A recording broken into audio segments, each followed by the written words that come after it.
Hey guys, I'm back home now. So yeah, I was talking about like how did bullying affect me? So many ways, yeah. One that actually just came to mind as I was just rewatching the last video was body dysmorphia. So I don't think I mentioned this, but there was this particular guy in school who would always call me fat. Like this was persistent. He would keep calling me fat, and he would agree with the other boys in the class that I was fat. For reference, this is what I looked like when I was in school. Obviously, being called fat every day by boys in school doesn't make you feel great about yourself.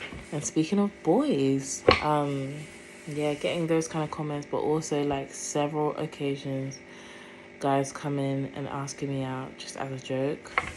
I kind of developed this core belief that guys were just not interested in me, that I was unattractive, that I was ugly.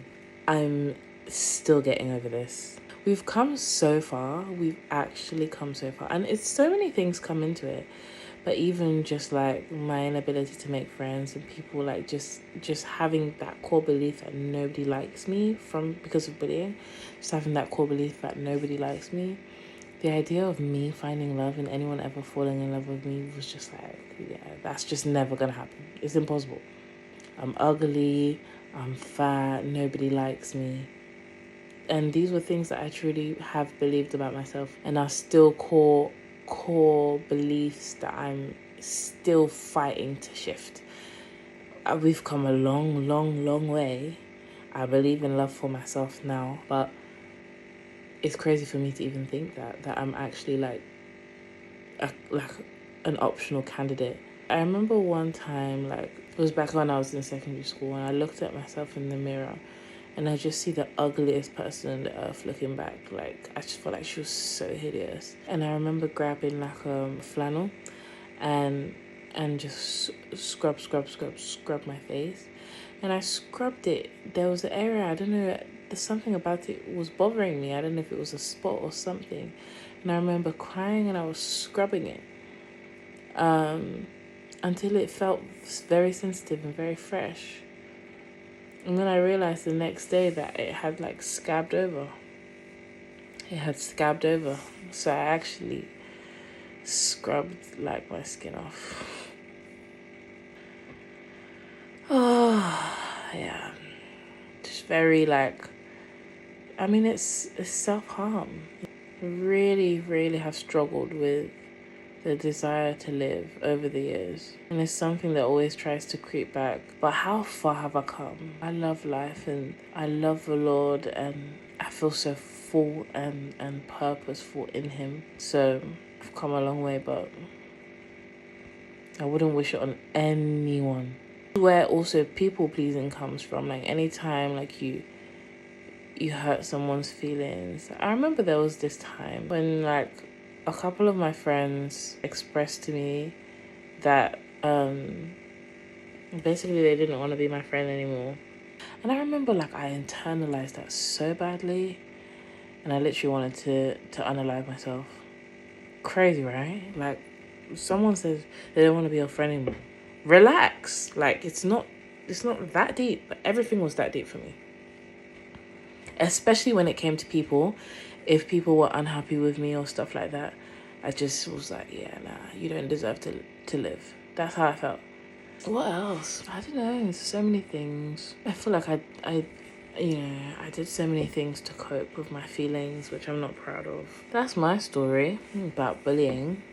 Of course, I'm anti-bullying, and I've thought of like, what would I do if my kids experienced bullying or became bullies themselves. And some people think your kid can never become a bully if you raise them right. I totally agree. But part of raising them right is making sure you discipline them properly when they do the wrong thing. There's way too many parents that are enabling their kids that when they do something wrong, they defend them instead of actually checking with your kid. Did you do this? Like, did you really do this? And being concerned for other kids, not just your own. Like, being concerned for the well-being of other kids, you know, like being concerned with the kind of person that your kid is growing up to be is very important. If you see signs of a bully forming in your child, please discipline them. Please. It's for their own sake. I remember one thing that I did have like a very basic understanding of when I was in school, even though it didn't help that much back then, but being older, it definitely does. In my heart, I've forgiven all of my bullies. I want the best for them. I'd love for them to find Jesus. I hope they're happier.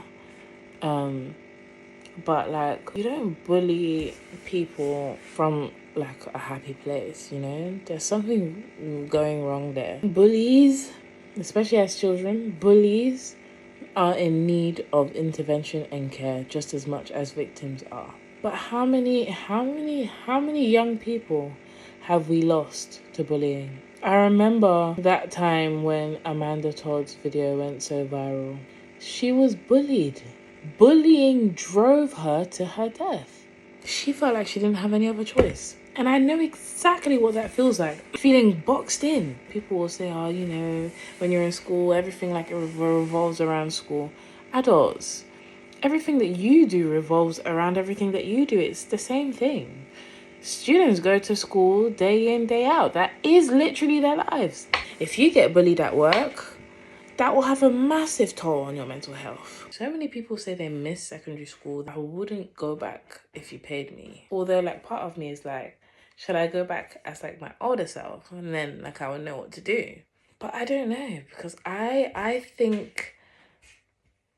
still think that whilst I'm a much stronger person, I still think even to this day I can be like an easier target for people because I'm autistic, because I miss social cues, and because I might not pick up that you're doing something to make fun of me or to tease me or stuff like that. I remember before I got my first full-time job, the job that I worked before then, the supervisor at our workplace bullied me and embarrassed me in front of everyone. I was just trying to do my job. They kept shouting at me, pushing me around, and then publicly humiliated me. And that's because I'm very much like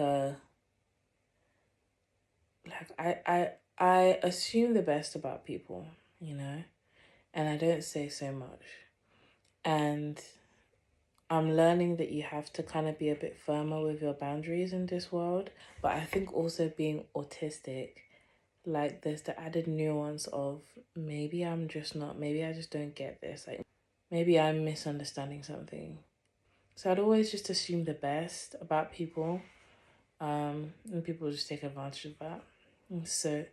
And in general, autistic people just are more vulnerable for bullying. Like it's just a reality because of how they present. It still happens. I see it on Instagram and TikTok all the time. People making fun of autistic people. This whole acoustic joke. Sick of it. But yeah, what would I do if I had a child that was a bully? I've thought of that a lot. And I think what comes to mind is sharing with that child my own experiencing with bullying in school and how it affected me. And I would voice my disappointment. I will go with them and make sure that they apologize to the student, to the parent. That must happen. I am apologizing to you because it's unacceptable. And I am affirming that child. This is what my child said. Don't listen to that. That was an absolute stupid and foul thing that he said. This is the truth. He's going to be, or she's going to be reflecting on their actions. You need to come and understand what you've done. Because what you've done may already be irreparable to that person. You need to feel some level of remorse. And when you do, there's forgiveness available, but you're not going to be apathetic and be my child. Yeah, it's such a terrible thing. It's funny because even like I filmed so much footage, but I'm like, I feel like I've not even gone into it so much. Like I can't say, it's impossible for me to say how much it has impacted me. Like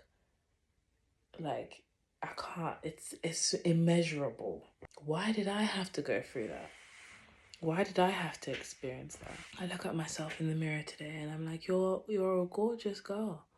Why did you have to spend so many years of your life thinking that you were hideous, that you were ugly? So many years thinking that you're unworthy of anything. Finding it difficult to be happy and enjoy happy moments, just expecting the bad moment to be around the corner. It stole a lot from me. The only thing that I can say I've gained from that is a level of compassion towards whoever has experienced what I've experienced, really. It's unnecessary. It's not necessary.